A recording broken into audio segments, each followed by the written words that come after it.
All right, so economic growth is one of the primary goals of sustainable development. And over the decades, there's been success stories, but also many failures when it comes to industrialization and successful convergence with high-income countries. In light of these challenges, Dialog, my client, has developed their own approach to economic growth, which they've applied to various projects in the last couple of years. Now, this approach is very much in the process of being refined still, and something that they hadn't yet done was look into the existing literature on economic development and figure out how does Dialog's approach fit in. So for the last couple of months, this is what I've been helping them out with. Next slide, please, Chris. So firstly, to give an overview of Dialog's approach, which they've described as a transformative investment support approach. So there's 3 phases. The first phase involves identifying sectors or products for diversification. So Dialog takes a number of things into consideration in this identification process, including comparative advantage, product complexity, and distance within the product space. Typically, Dialog will select sectors or products that have enormous potential to deliver growth to the economy, but have 1 or 2 binding constraints that stand in the way.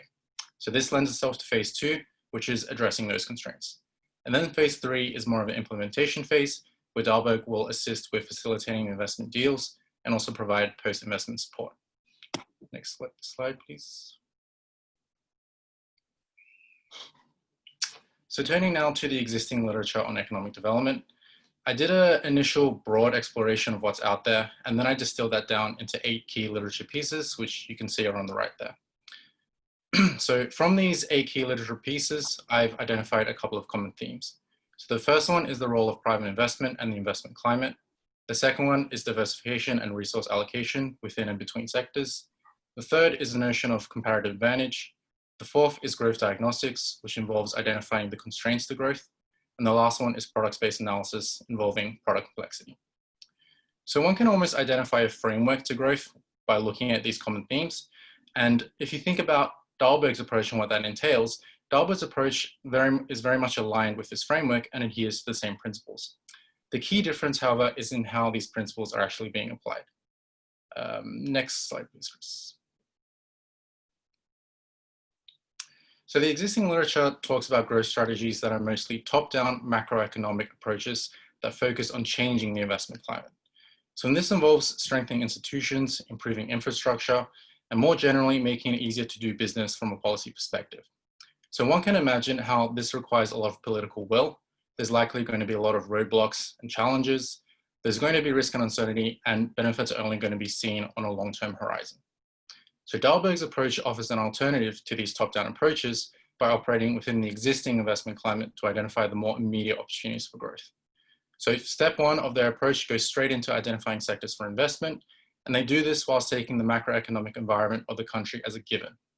So it's much more of a what can we do now kind of approach as opposed to what should be. At the same time, Dialog is identifying the 1 to 2 constraints that constrain investment for a particular sector, so they are also moving the needle when it comes to the overall investment climate. So that's more or less the main message when it comes to how does Dialog's approach fit in. Next slide, please. So I've also provided Dialog a number of specific insights that are relevant to their approach, and I'd like to share with you a couple that answer the question, how can Dialog's approach complement the top-down approaches to economic growth? So the first message here is Dialog can give greater consideration to product complexity. Diversifying into more complex products enables technology transfer and the accumulation of productive capabilities, which have long-term benefits for industrialization. Dialog should also think about sectors that have more forward and backward linkages with other sectors so that there are positive spillover effects to the rest of the economy. When it comes to the third phase of Dialog's approach, where they're facilitating investments, Dialog should also encourage greater domestic involvement in production so that the local industry is actually able to grow rather than the foreign firms being completely in control of the production process. And lastly, since Dialog is addressing the 1 to 2 constraints for a particular sector, Dialog should think about sectors that have constraints that are more applicable to the wider economy. So this would obviously contribute more to the top-down approaches that focus more on the investment climate as a whole. Next slide. So that was my MTP final project, and I'm happy to take any questions. All right, David, thank you. Do you have some specifics, examples of these? Why don't you close your slides and we can see you. do you have a specific example of a country where where you looked at what this looks like for Dalberg? Are you talking specifically about a country where Dialog has applied this kind of approach? Right. So what they see in terms of what are the constraints that they worked on, sectors that they chose, et cetera? Yeah, so I think one example that they provided me with was Malawi, I believe, which they are facing. So a big part of their economy is in tobacco, I believe, and with current trends, they're predicting that the global demand for tobacco is going to decrease. So Dialog assisted the government in Malawi, I think in partnership with USAID, to essentially try to identify other sectors that the country can invest in to essentially replace and deliver growth to the economy in light of the tobacco sector kind of diminishing in size. Okay. One question, since you get this related to it. Hold on. Oh, just one person. Could you define this as a very MDP term? What do you mean by binding constraint? Yeah. So so this is part of growth diagnostics, which is a pretty big part of the literature in recent years. So essentially involves identifying, from a macroeconomic level, it involves identifying the constraints to growth. What are the factors in the economy, within the political environment or whatnot, that constrain growth, economic growth the most? And binding constraints, I guess, technically refers to, the country can only have so many resources and then can only divert attention to so many things. So the idea is that you want to identify the one thing that is holding back economic growth in that country the most. So that's, in that sense, it's a binding constraint. Okay. What about, has there been any evaluation of the Dialog approach where it's been, comparable to, anything that would help us understand it? What is it, better or worse than traditional regular top-down? Yeah, so I asked this question relatively early on, and evaluation isn't something that they really have done, especially not in the form of a rigorous quantitative evaluation. I do think that there are definitely a lot of challenges in terms of trying to evaluate a program that has, that's implemented on such a wide scale and it's meant to have these macro and economic effects. Their approach has gained a lot of traction with their clients, governments and whatnot. So, and in terms of like actual impact being seen, it is relatively early. So the first time they applied this kind of approach, and it's still being refined, so it was probably a bit different back then. But the first time they did kind of apply this approach was back in 2017, and they are I think they are, seeing some results. Although there is a question of, can you attribute those results to the program? But yeah, I think it is a bit difficult to really use a rigorous kind of quantitative evaluation in this case. But from kind of qualitative judgment, it does seem that this approach is seeing some impact.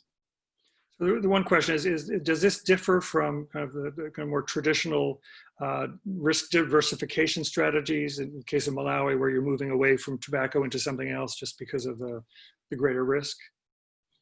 Or is it really focusing on like a Justin Lin type approach of really kind of picking the sectors to focus on? One of the key differences in Dialog's approach is that they're looking into other sectors that have, comparative advantage and whatnot, but they're also looking into ones that do have one or two binding constraints that stand in the way.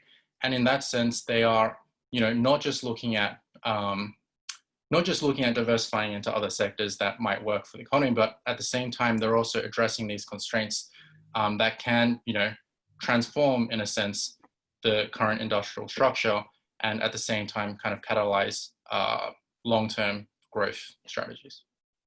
Well, related to that, there's a question that says, well, what if that binding constraint is violence, corruption, political failure? What do you do about that? So if that is the binding constraint to the specific sector that Dialog is looking at, then Dialog won't go into that sector. So the thing is that the constraint it's binding, but it also has to be addressable, and it has to be addressable within a, you know, relatively short time period. It's not, you know, if it comes to corruption or violence and whatnot, then yeah, Dalberg will try to look for other sectors that have more addressable binding constraints.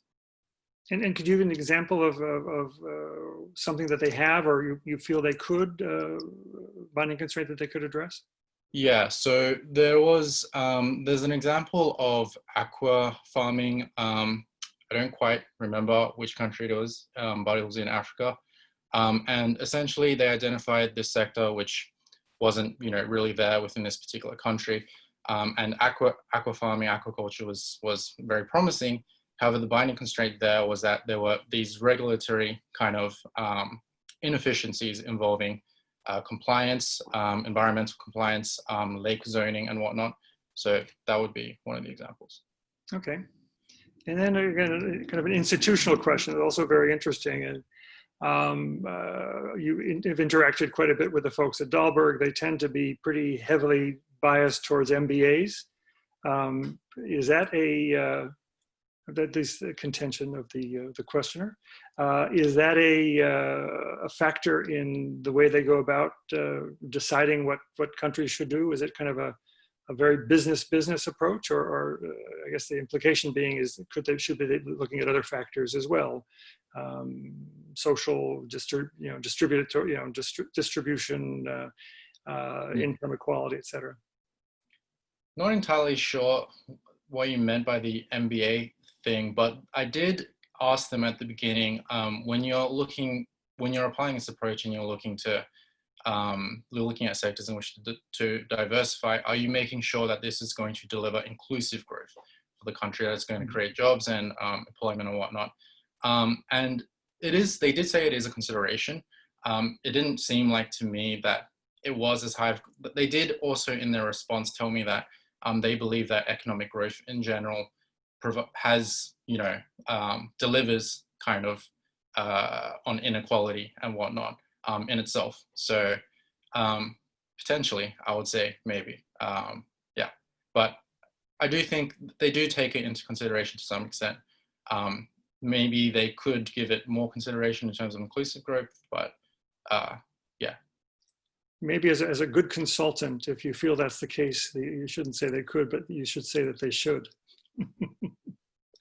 Yeah, I mean, I would have to have a closer examination, I guess, of exactly the trade-offs there, but yeah. Very good, David. Thank you very much. Excellent.